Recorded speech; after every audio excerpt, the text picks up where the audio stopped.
मला असं वाटतं की दीपकजींना माझी विनंती आहे की बाकीच्या सगळ्या गोष्टी सोडा, पण सरकारतर्फे महाराष्ट्रामध्ये जेवढ्या शाळा असतील, जेवढ्या भाषिक शाळा असतील, त्याच्यामध्ये 1ली ते 10वी आपण मराठी कंपल्सरी करा. एवढे फक्त मराठीवरती शासनाने उपकार करावे, बाकी आम्ही सगळं बघून घ्यायला तयार आहोत.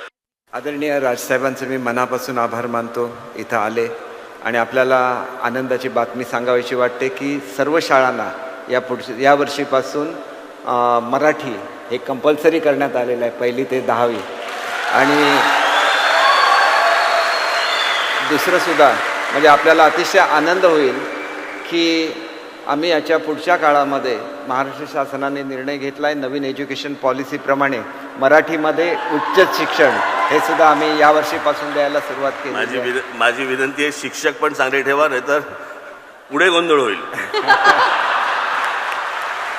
आणि यावर्षीपासून इंजिनिअरिंगसुद्धा मराठीमध्ये सुरू झालेलं आहे आणि लवकरच आपल्याला आनंद वाटावा म्हणून मुद्दाम आपल्या कानावर घातलं. मनापासून आभार मानतो सर्वच उपस्थितांच्या वतीने आणि परदेशातून आलेल्या सुद्धा मराठी बांधवाच्या वतीने की आपण वेळात वेळ काढून या ठिकाणी आलात त्याबद्दल आपले हार्दिक आभार.